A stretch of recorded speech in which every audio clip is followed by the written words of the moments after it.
Greetings, I'm Paul Friedman. I'm the founder of the Marriage Foundation, and that's a big deal. We're getting close to 80,000 subscribers. And because how we approach marriage is so different, it's really quite shocking. You'll see what I'm talking about as you get into this video, which is how to be a calm, happy husband. It's an important thing, very important.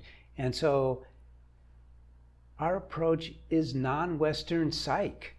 I was a divorce mediator, a businessman, and so what happened was people would come to me to help dissolve their marriage. And I got into it because I wanted to help people avoid the court system, because the court system is a killer, really is. There's nothing worse than getting a divorce. And then a couple asked me to help them save their marriage, and here we are now, almost 25 years later. We've saved thousands of marriages, and yours is not on the brink or anything, but subscribing and listening to this wisdom. I don't create wisdom, but I can certainly pass it on. You will definitely improve your marriage. So, how to be a calm, happy husband. Well, you got married to your soulmate, right? She's the apple of your eye, as they used to say. I don't think they use that expression anymore. You fell in love with her. There's this connection. I believe that marriages are made in heaven, that God sets us up, and then we screw it up. But it's not our fault, because we're not really taught very much about ourselves, what we are. We don't talk about setting the right goals in our life. What do we want to achieve when we say goodbye to this world? We're certainly not taught about marriage. And it all ties together, because we are, as you know, created in God's image. That doesn't mean he has fingers and toes. It means he's joy, he's love, wisdom, consciousness, and that's what we're supposed to be. And so when we marry our soulmate, marriage is union between two souls. We're supposed to have double the fun, right? It's supposed to be compounded. We're with our best friend, and here you are.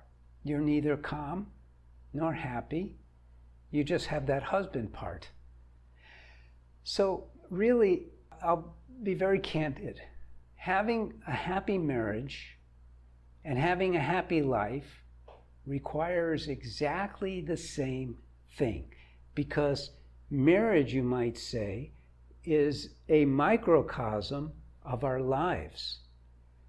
And we get married to be happy. We get married to experience love. We get married to live in harmony. What do we do to achieve those? It's the same thing in life. What are you doing to achieve love and happiness in your marriage? Think of your marriage as a container. Only two of you are in that container. And don't think your kids are in that container or your extended family. No. It's only the two of you. What are you doing? Forget about what is my wife doing. Put that aside. You can't control her. You never will be able to. But what are you doing to put joy, to put love, harmony into this container? Think of it as honey going into this container. And then you probably have put anger, toxin, unhappiness, toxin, complaining, manipulating, criticizing. Those are toxins. So step one, very simple. Stop doing anything, saying anything, even thinking anything that is unhappy, that is not calming. You have free will. You are in control over your mind. And this is why it's a self-program. It's all about you working on you. We're not taught this. We're taught that if you're discombobulated, you go to a therapist. That's nonsense. Someday all of that stuff is going to be cast aside because it's ridiculous. We are not the mind. We're the soul. We have a mind, but because we've been buying into this Western psychological psychobabble, we've become identified with our mind's reactionary stance towards virtually everything, because the mind is responding to the body's drive to survive. Self-preservation is what covers every cell.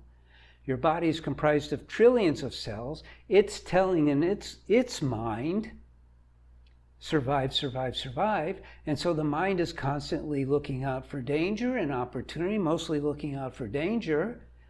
What could cause more tension than that? And so we become identified with the mind's program instead of our, as souls, program, which is eternal peace, joy, and love. You see? You see the difference?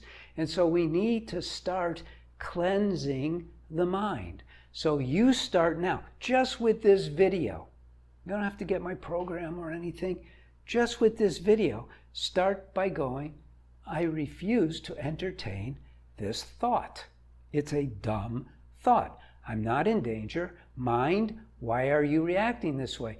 Become objective towards your mind. Mind, why are you reacting this way? Don't. Instead, replace it. I'm going to feel the joy within because I'm a soul. I'm eternal love and eternal joy, wisdom, and all that good stuff. And you just take charge. And that's it. And when you do this, now look, yeah, you could use my program. It's a self-help program in the context of marriage, if the truth be known. But you could take other self-help that are geared, you got to make sure it's geared towards the right stuff. Happiness, love, and harmony. And it should be spiritual because we're spiritual beings. Don't buy into the Western thinking that's wrong, that puts God somewhere over there. God is right here now. Be in touch with God. Speak with him more. Commune with him. This is not a religion. I'm not a priest. You just say, God, I love you more than this stupid thought. So I'm going to cultivate my devotion towards you. It's going to change your life. It's going to change your relationship with your wife. And it's going to make everything groovy. I wanted you to know that I was old. God bless you. Take care. Please subscribe to the channel, like the video, and I bid you adieu. I'm Paul Friedman, founder of the Marriage Foundation. God bless you and take care.